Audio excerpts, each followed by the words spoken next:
दोस्तों आज 23 जनवरी 2023 को एक्सिस बैंक ने अपने दिसंबर क्वार्टर या क्वार्टर 3 के फाइनेंशियल रिजल्ट को पब्लिश कर दिया है। ये इस कंपनी का स्टैंडअलोन फाइनेंशियल रिजल्ट और यहाँ सारे फिगर लैक्स में बताए गए हैं। मैं आपको फिगर्स को करोड़ में कन्वर्ट कर बताऊंगा except earning per share. Quarter 3 में इंटरेस्ट अर्न 22,226 करोड़ है, जो प्रीवियस क्वार्टर में ये 20,239 करोड़ था और प्रीवियस ईयर क्वार्टर 3 में ये 17,261 करोड़ था। तो इंटरेस्ट अर्न में ईयर ऑन ईयर बेसिस पर 29% की बढ़त है और सिक्वेंशियली इसमें 10% की बढ़त है। क्वार्टर 3 में टोटल इनकम 26,892 करोड़ है, जो प्रीवियस क्वार्टर में 24,180 करोड़ था और प्रीवियस ईयर क्वार्टर 3 में ये 21,101 करोड़ था। तो total revenue year on year basis पर 27% बढ़ा है और सिक्वेंशियल इसमें 11% की बढ़त हुई है। क्वार्टर 3 में ऑपरेटिंग प्रॉफिट 9,277 करोड़ है, जब प्रीवियस क्वार्टर में ये 7,716 करोड़ था और प्रीवियस ईयर क्वार्टर 3 में ये 6,162 करोड़ था।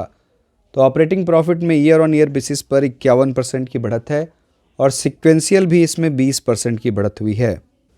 क्वार्टर 3 में प्रोविजंस 1,438 करोड़ है, जो प्रीवियस क्वार्टर में ये 550 करोड़ था और प्रीवियस ईयर के क्वार्टर 3 में ये 1,335 करोड़ था। तो प्रोविजंस में ईयर ऑन ईयर बेसिस पर लगभग 8% की बढ़त हुई है और सिक्वेंशियली इसमें 162% की बढ़त है। तो प्रोविजंस में सिक्वेंशियली 162% की बढ़त हो गई है, तो ये बहुत अच्छी बात तो नहीं है। क्वार्टर 3 में नेट प्रॉफिट 5,853 करोड़ है, जो प्रीवियस क्वार्टर में ये 5,330 करोड़ था और प्रीवियस ईयर क्वार्टर 3 में ये 3,614 करोड़ था। तो नेट प्रॉफिट में ईयर ऑन ईयर बेसिस पर 62% की बढ़त है और सिक्वेंशियली भी ये लगभग 10% बढ़ा है। तो नेट प्रॉफिट तो ईयर ऑन ईयर सिक्वेंशियल दोनों ही बेसिस पर बढ़ा है। क्वार्टर 3 में बेसिक अर्निंग पर शेयर 19 रुपये 4 पैसे, जो प्रीवियस क्वार्टर में 17 रुपये 35 पैसे था और प्रीवियस ईयर क्वार्टर 3 में 11 रुपये 78 पैसे था।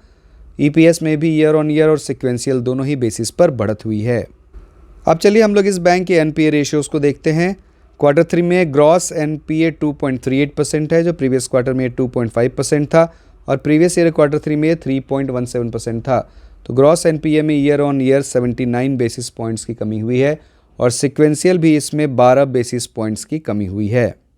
क्वार्टर 3 में नेट एनपीए 0.47% है, जो प्रीवियस क्वार्टर में 0.51% था और प्रीवियस ईयर क्वार्टर 3 में ये 0.91% था। तो नेट एनपीए में ईयर ऑन ईयर बेसिस पर 44 बेसिस पॉइंट्स की कमी हुई है और अगर सिक्वेंशियल देखें तो इसमें 4 बेसिस पॉइंट्स की कमी हुई है। तो एसेट क्वालिटी में तो लगातार सुधार हो रहा है। क्वार्टर 3 में नेट इंटरेस्ट इनकम 11,459 करोड़ है, जो प्रीवियस क्वार्टर में ये 10,360 करोड़ था और प्रीवियस ईयर के क्वार्टर 3 में ये 8,653 करोड़ था। तो net interest income year on year basis पर लगभग 32% बढ़ा है और सिक्वेंशियली भी ये 11% बढ़ा है। क्वार्टर 3 में नेट इंटरेस्ट मार्जिन 4.26% है और इसमें क्वार्टर ऑन क्वार्टर बेसिस पर 30 बेसिस पॉइंट्स यानी कि 0.3% का इंक्रीज हुआ है और ईयर ऑन ईयर बेसिस पर ये 73 बेसिस पॉइंट यानी कि 0.73% का इंक्रीज हुआ है। दोस्तों एक्सिस बैंक का deposit year on year basis पर 9% इंक्रीज हुआ है। एडवांसेस में ईयर ऑन ईयर बेसिस पर 15% का ग्रोथ हुआ है। कासा डिपॉजिट्स 10% बढ़े हैं और कासा रेशियो इस क्वार्टर में 45% पर है, जो प्रीवियस ईयर क्वार्टर 3 में भी ये 45% पर ही था। तो ओवरऑल एक्सिस बैंक का रिजल्ट मुझे तो अच्छा ही लग रहा है। तो दोस्तों इस वीडियो में इतना ही। बहुत बहुत धन्यवाद।